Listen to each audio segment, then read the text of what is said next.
A 33-year-old man is dead after a suspected road rage shooting in Irving. Hello, everybody. I'm Heather Hayes. And I'm Steve Eager. It's 9 o'clock. The shooting happened yesterday, shortly before 6 p.m. at Belt-Line Road and Finley Road. The other driver is now facing a murder charge. There were several witnesses who saw the rush hour shooting at a busy intersection. Fox 4's Peyton Yeager spoke with some of them tonight, and she just also got the affidavit, too. Peyton. Yeah, we have some new details tonight, but this is a very busy intersection here in Irving, especially at 6 p.m. on a Wednesday. You have a Taco Bell, Starbucks, and a Walgreens behind me. We now know the victim was in the driver's seat. His two passengers were not injured, but they were key in identifying the suspect in this case, according to police.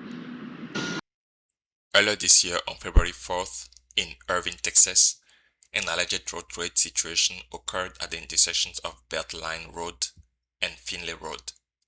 One of the drivers involved in the road rage situation shot the other one while they were both stopped at a red light. Now, police was able to catch the suspect, who is presently in custody. However, the official version we know is very incomplete in my point of view. An important part of the story is unknown or deliberately left out, since investigation is still ongoing. However, the suspect, Kenneth Nixon, has already confessed to the crime. Multiple Irving drivers sent Fox 4 different angles of the scene of a Wednesday evening road rage shooting during rush hour. Boom, boom, boom, 3 shots, and all of a sudden, the car is just sliding, and it comes to a complete stop. Officers centered around a white sedan that stopped just short of North Belt-Line Road and Finley Road. Irving police responded to the intersection just before 6 p.m. Wednesday. And there were just 3 shots, very consecutive, pop, pop, pop. So when the light turned green, most of the traffic started moving normally except for one vehicle. It was just rolling very slowly. And we all kind of looked at each other like, I hope that's not what we think it is. 33-year-old Yordualdi Sanchez was found inside a vehicle suffering from a gunshot wound. He later died at the hospital. 2 passengers were in the victim's vehicle at the time of the shooting. These 2 witnesses told police they were traveling southbound on Belt-Line Road when a male driving a pickup truck with a speaker in the truck bed was driving erratically behind them. They said once they approached the red light, the male in the pickup pulled next to them, began yelling at them, pulled out a firearm, and opened fire into their sedan. The truck then took off. According to the official narrative, the one you can hear in this video, the suspect was driving erratically behind the victim's car for a reason still unknown.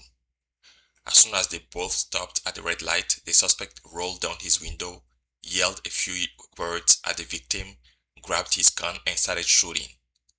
Why would he yell at the victim before grabbing his handgun and shooting at the victim 3 times, according to the witness in the video, or 7 times according to another witness on another video? There's a lot that probably happened prior to a few minutes before the shooting, when the suspect was driving erratically behind the victim. The story in this video was told by the passengers in the victim's car, and they seem to have left out the part of the event that unfolded before they both approached the red light. Also, there is a high likelihood that the story is very biased toward making the suspect aggression being completely out of the blue. However, there's logically some specific precursor to the yelling and the shooting. Something happened prior to the timeline in the passenger's story. Shelby Dillon, a nearby business owner, doesn't remember hearing honking, only 3 gunshots back to back. It was out of nowhere. It was kind of like that's why I said, probably a split decision by the guy. Traffic cameras and license plate readers captured the truck registered to 62-year-old Kenneth Nixon, who was arrested just a few hours later. According to a newly obtained affidavit, Nixon admitted he fired multiple times and that he went home to hide the firearm in the backyard. The 2 witnesses in the white sedan later identified Nixon in a police lineup. The 62-year-old charged with 2 counts of aggravated assault with a deadly weapon and murder. It's too close to home to know that stuff like this is going on. No matter what the argument is, that's not how you treat people. Before he started yelling at the victim, Wasn't the suspect angry enough to pull out his handgun? Did he get a middle finger or some rude response from the victim? According to the story, the victim was the driver, not a passenger, and Mr. Nixon was in a pickup truck. I would assume the suspect stopped after the victim did, obviously, and he stopped on lane left of the one the victim was on. That would be the best spot from which he could see inside the victim's car and get a clean shot. I don't think this would be some type of execution. It looked to me like a typical road rage where someone was completely out of control, probably due to reasons that have nothing to do with the victim. I would assume the event that happened a few seconds before the shooting were the last straw. However, the suspect, or both the suspect and the victim, didn't have their ego in check.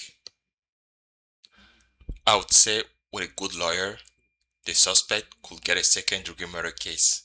If he enters a plea deal, he could get a manslaughter. If he's unlucky, this could borderline be a first degree.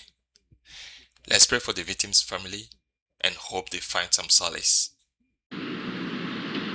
And Irving police say that the suspect lived less than 10 minutes away from this intersection. Police swarmed that neighborhood closer to 183. But police also add after he stashed the firearm at his residence, he actually went to another home. According to police, Nixon remains in the Dallas County Jail this evening. The law number 4 says it clearly. Ego clouds your judgment. Always leave it out of your car and you will never be involved in a road rage. Let me know what you think in the comments and don't forget to like and subscribe. Thanks.